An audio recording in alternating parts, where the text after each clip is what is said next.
Hey ladies and gentlemen, welcome back to the channel. As always, it is Nick here, back with your daily crypto news and analysis. And today we are going to be talking about Ripple and XRP, as well as the vast majority of crypto and finance.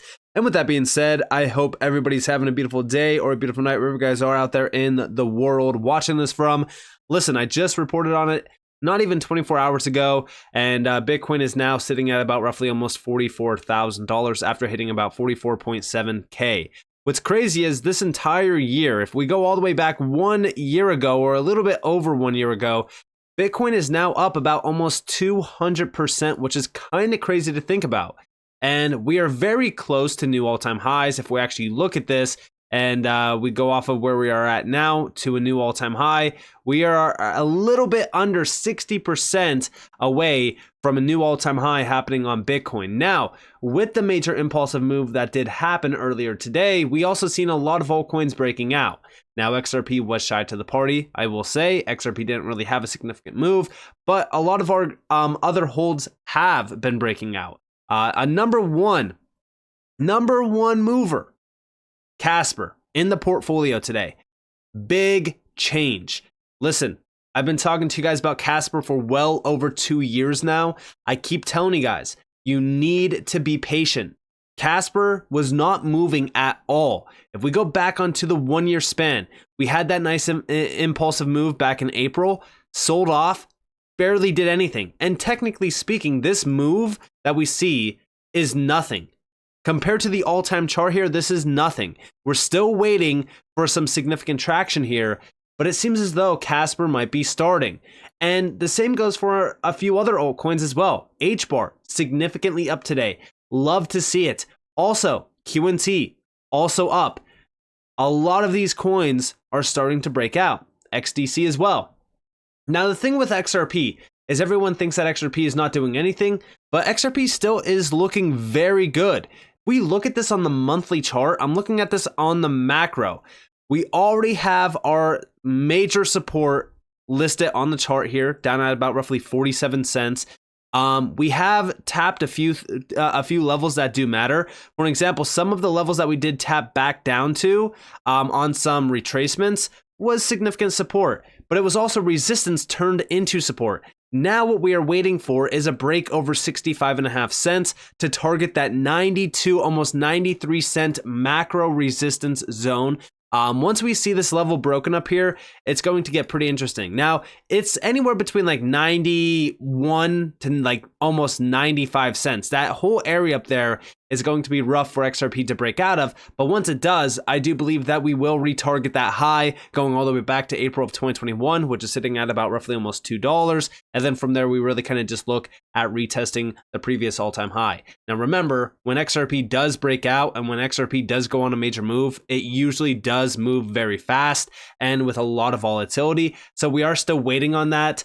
We are watching that closely as well. But beyond all of that, we've seen some pretty big moves today made by not only Ripple, but also some very large institutions around the space. And yes, I do believe that XRP plays a vital role in it. I will also let you guys in on why I believe so. But first, with Bitcoin moving, with the entire market moving, we still see mainstream media talking about crypto, talking about Bitcoin heavy, again, leading the sheep to the slaughter. Just in, CNBC discussing the Bitcoin halving for the first time in history. You have an asset that is more scarce than gold. Check this out. So, question about the halving. I've heard it called the halvening or the halving, but either one. We're getting to that in April, I think, right? And that's been a bullish thing before. I sort of wonder, is it the same thing, though? Is that already getting priced in, or is there something technical that actually happens that would make it be priced in closer to the event? So, so what we've seen historically is that the 12 to 16 months after a halving is the best performance of Bitcoin. So that's what everybody's thinking about. This time might be different because the price of Bitcoin's higher. We now only have, I think it's 900 Bitcoin a day that come out, so that gets cut in half. It's not a lot of Bitcoin, but what it does do is it makes Bitcoin more scarce than gold. So for the first time in history, you have an asset that is more scarce than gold. In what way more scarce? Let's call it a stock to flow ratio. So the amount of Bitcoin mined every year divided by the amount outstanding, same with gold. And now there'll be quote unquote, less Bitcoin than gold mined on a relative basis. All right. So there you guys have it. And again, it seems as though it is starting. Everyone at all the mainstream media news outlets are now talking about crypto heavy, and it's just right on time. It's right on schedule. Again, once we start to see Bitcoin leading into a new all-time high, they're getting it ready. They're making sure that retail is aware that, hey, look it, Bitcoin's almost to an all-time high. Bitcoin's about to break out. Getting everyone to FOMO in at the top, just like usual. And again, the ETFs, they're going to be the nail in the coffin for the retail sector, in my opinion. But outside of this, let's look into a few big things. Ripple, going back to November 8th, they were talking about the tokenized economy. This is at Ripple Swell. Look at the individuals that were, the major leaders from the companies listed here. Industry leaders from Zodia Custody, Standard Chartered, HSBC, and Medico discuss strategic objectives, institutional use cases, and optimizing efficiency in the tokenized economy.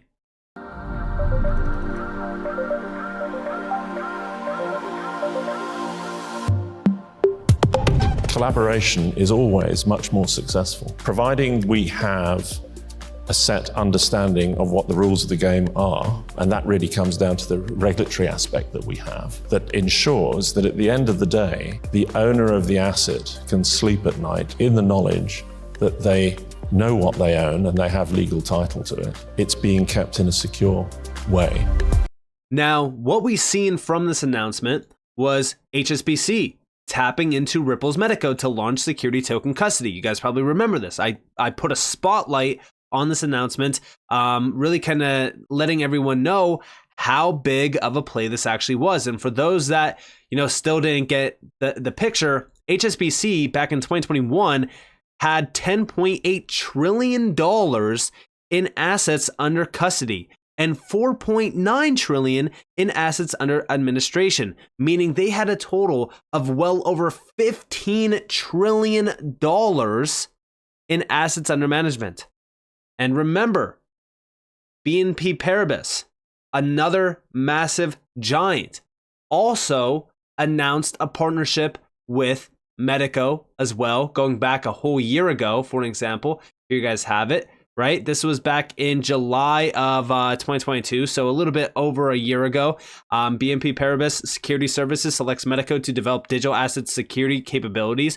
This was also a pretty big one. And again, this is all regarding digital asset custody and the orchestration regarding Harmonize and how they could bring this into the existing infrastructure around the major banks.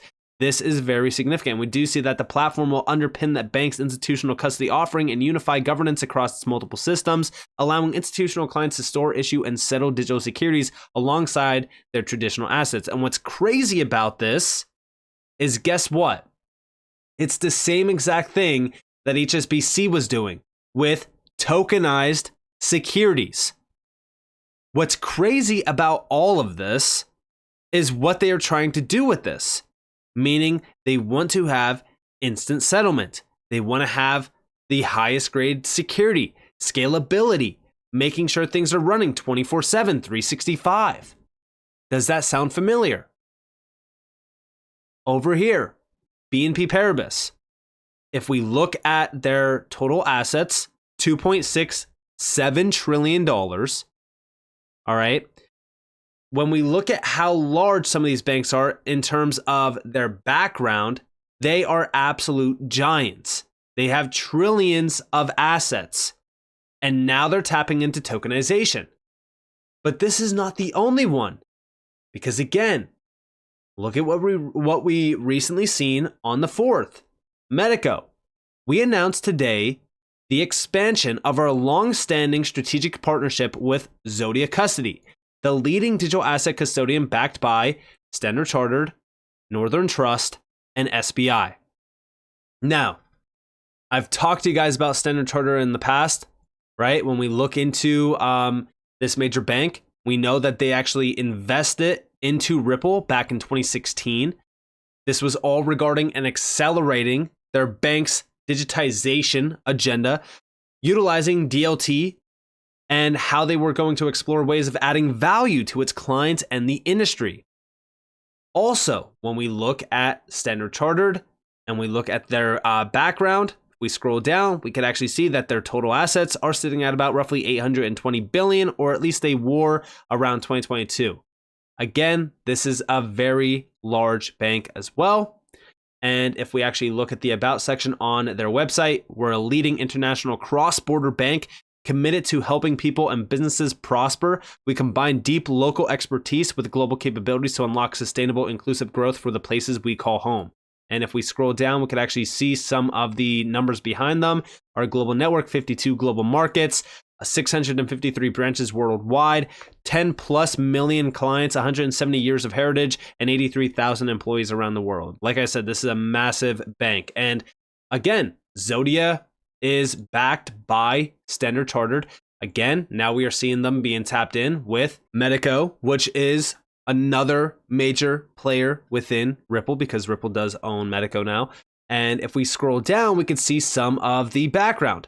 Part of our commitment to deliver on Zodia Custody's global ambitions, we provide networked infrastructure that allows the multi-award winning custodian to sustain its innovation track record and successfully serve institutional demand at a global scale.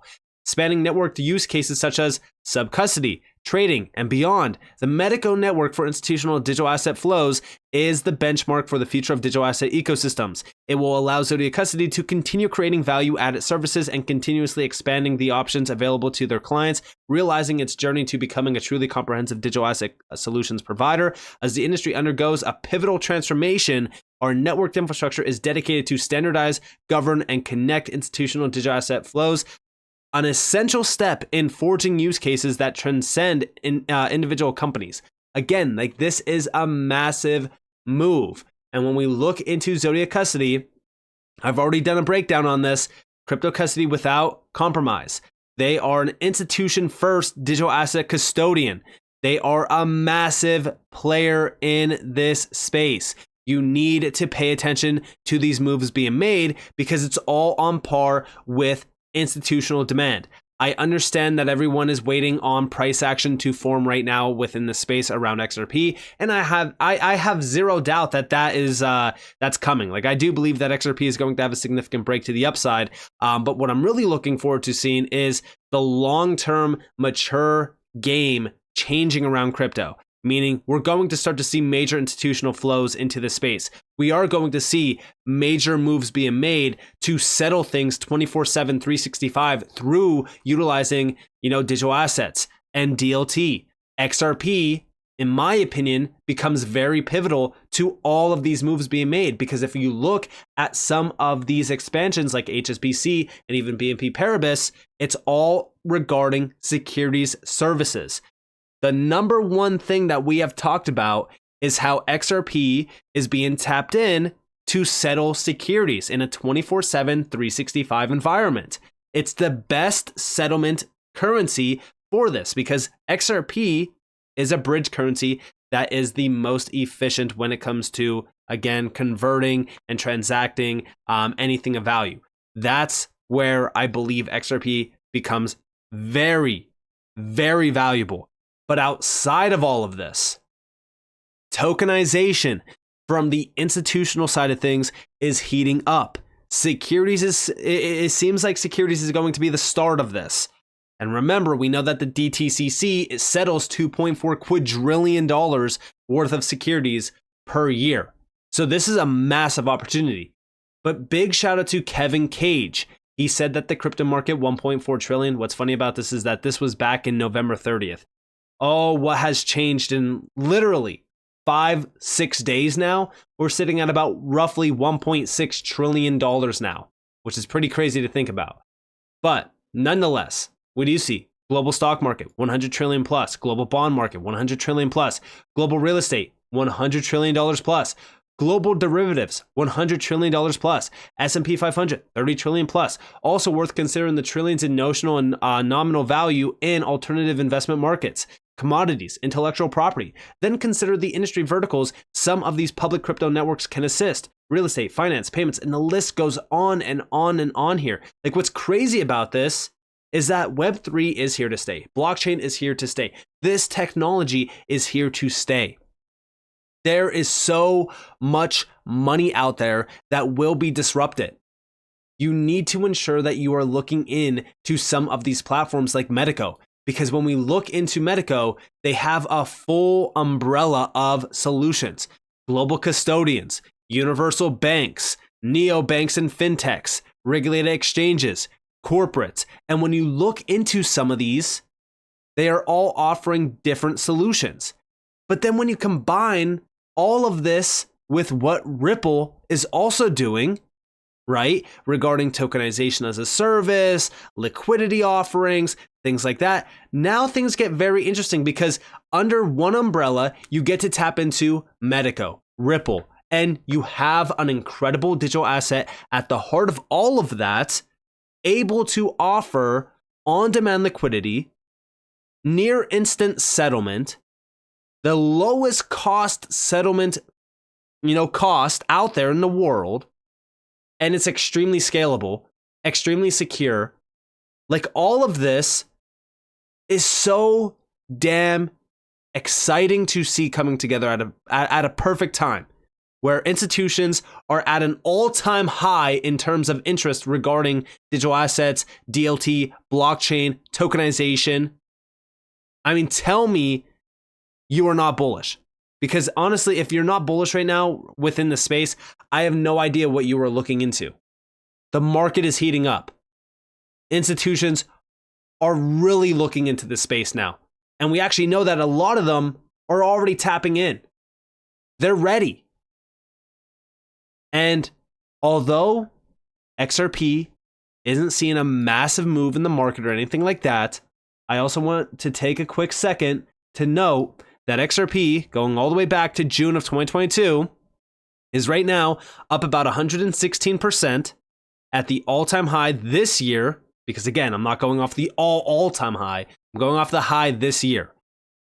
229% so far. In 2024, I believe that we will target that high going back to 2021, which is a 585% move. Then going off of the all-time high on this chart, which is $3.30, we're talking about roughly a 10x return, 1,050%. And then from there, we really kind of look at some high vertical targets, more so like $5 to $10 to possibly $15 on XRP. But so far, this market has been heating up. XRP still has been heating up. Listen, I know that XRP is not doing incredible moves like some of these other altcoins, but XRP still has seen a pretty good year so far. I do believe that it's only going to get better, but I also believe that long term and even short term, we are going to see some tremendous moves in the space, including XRP. But also pay attention to the moves being made and make sure that you are reading between the lines when we see posts like this from Ripple, where it's mentioning Zodia Custody, Standard Chartered, HSBC, and Medico, because now all of the players on this post outside of Medico, because again, Ripple owns Medico. All of these players are now tapped in as collaborating and working with Ripple or Medico directly. That's significant. So with that being said, I hope that you guys enjoyed this video. If you guys did, definitely leave a like, subscribe, turn notifications on. If you guys want more free content, you guys are more than welcome to follow me on Twitter and join the free Discord in the description below. And with that being said, guys, it's been Nick. Peace out.